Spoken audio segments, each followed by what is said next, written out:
Biasanya itu kan kalau kita kumpul sama teman-teman kita, nongkrong, atau ya bermajelis lah.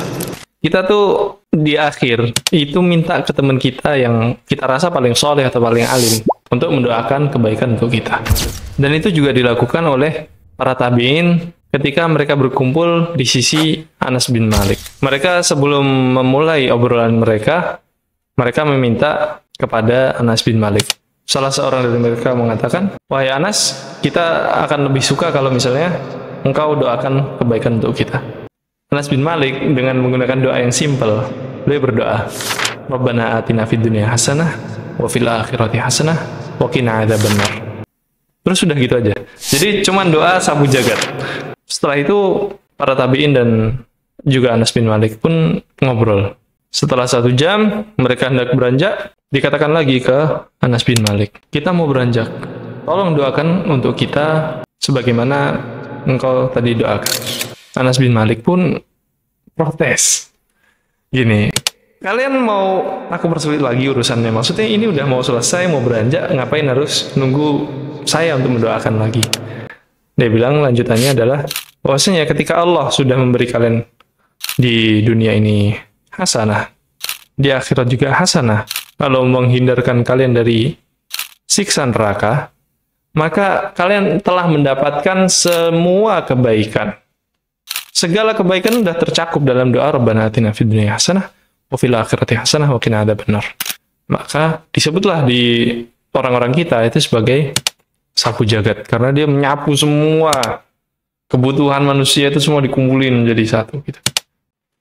Dan hebatnya dari doa Rabbana atina fid dunya hasanah wa fil akhirati hasanah wa qina adzabannar ini, itu ada perintah yang secara sharih ditulis dalam Al-Qur'an surat Al-Baqarah ayat 201. Di mana kondisinya adalah ketika seseorang sudah menyelesaikan manasik haji, menyelesaikan rukun Islamnya yang kelima, itu yang diminta adalah untuk banyak-banyak berzikir.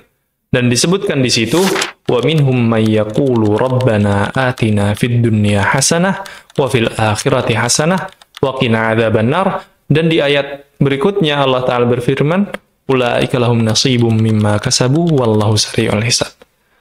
Jadi, ketika seseorang meminta kepada Allah di dunia hasanah, di akhirat hasanah, dan minta dijauhkan dari neraka, itu dia akan mendapatkan atau dia akan menemui apa yang selama ini dia laksanakan dari kebaikan itu di akhirat kelak, dia akan menemukan buahnya.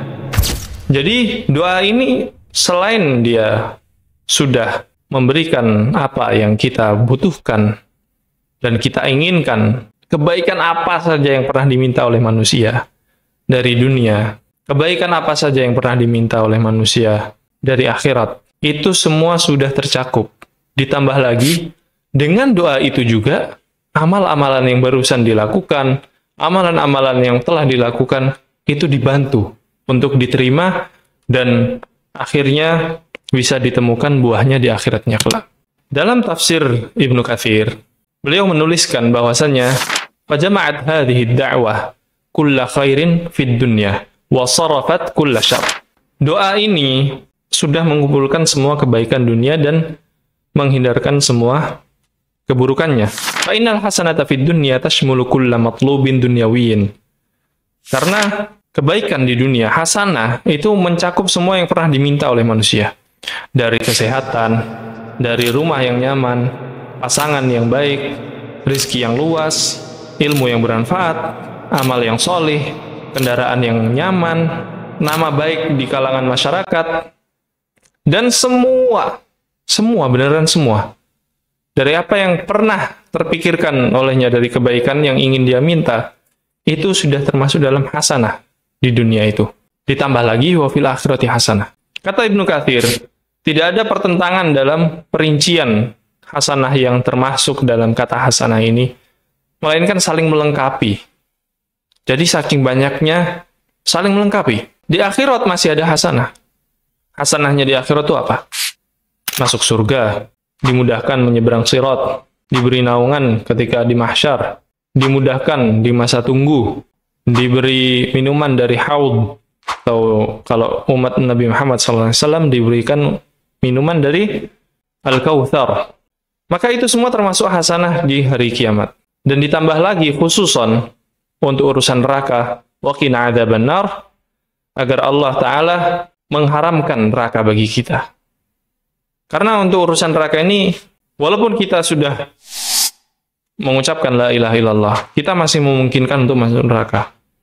Dan dengan wa qina adzabannar, semoga Allah Ta'ala memberikan kepada kita taufik di dunia agar terhindar dari penyebab seseorang masuk neraka seperti perbuatan syirik, perbuatan dosa, perbuatan yang haram, dan hal-hal yang syubhat. Pertanyaannya sekarang adalah, sudah berapa sering kita mengucapkan Rabbana atina fid dunya hasanah wa fil akhirati hasanah wa qina adzabannar. Wa yawma wada'na fajran wa ma aqsa'u min fajri